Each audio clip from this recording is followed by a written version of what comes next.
Welcome back to Outnumbered. Now, the media silence is broken. Hillary Clinton finally taking reporters' questions yesterday for the first time in nearly a month. Listen to what she said when asked about her private emails while she served as Secretary of State and whether she wants them released.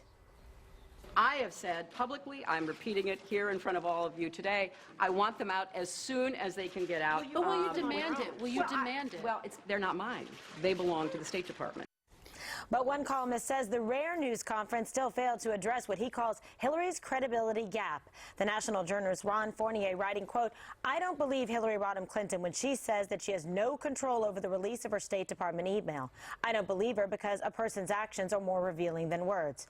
I don't believe her because I've covered the Clintons since the 1980s and know how dedicated they are to telling the truth slowly." All right, Andrea, you're making some faces over there.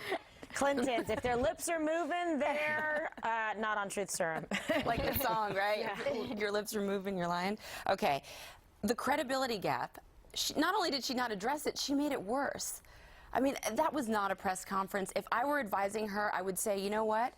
Never talk to the media again. She really doesn't have to. I mean, she has this high approval rating among Democrats, and I'm being serious. I would tell her, no press conferences for you. Do not take any more questions because she's terrible at it.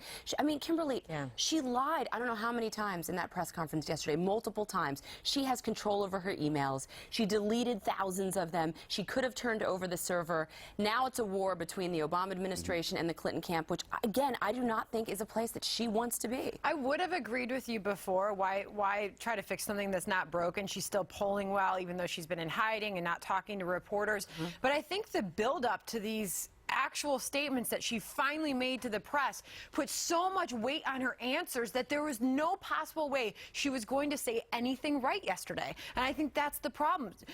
Everybody's putting so much weight on anything she's finally going to say that there's going to be no doing right here. By the way, when he writes that I don't believe her because a person's actions are more revealing than their words, he went on to say she kept her government email on a secret server and only under pressure from Congress returned less than half of them to the State Department. She deleted the rest. She considers them hers. So, I mean, the backup to everything he's saying here, it's so easy to read and makes so much sense.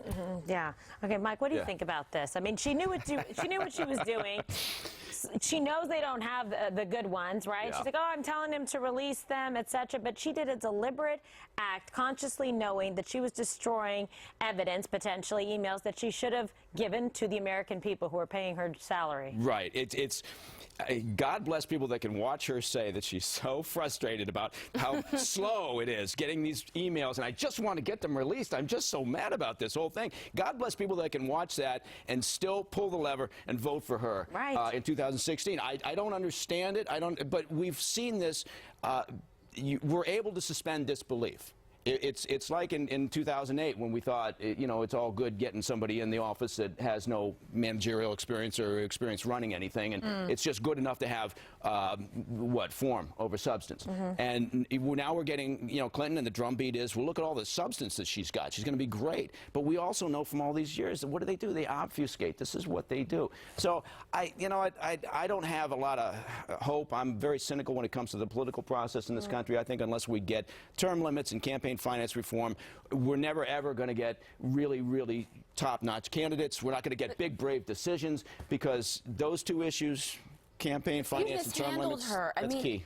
They're mishandling her. If you're going to address these questions about the email, they should have had her sit down with a friendly reporter. There's plenty of them, George Stephanopoulos, hello, and answer those questions about email, Rachel. Instead, they did silence, and then they put her out there to get these random questions. Now, I think she's going to go into hiding even more. She might, but, you know, you talked about how she lied. There's one point where she actually told the truth, and she said, of course I passed on these emails from Sid Blumenthal because he's my friend. I mean, she's confirming this sort of crony capitalist, I'll scratch your back, you scratch mine thing that the Clintons are kind of famous for.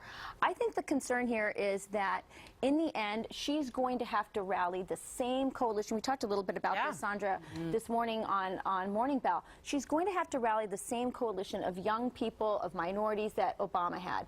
And she is going to the left on economic issues because that's what she needs to do in order to counter some of the scandal that she has. But the fact is, the Obama policies have not worked for minorities or for women. Minority, Hispanic home ownership is down. Poverty rates are higher for minorities. I think going into that agenda is actually not going to help her because the results have not been there for the Obama administration. And that was a good plug for Morning Bell, by the way. There you go.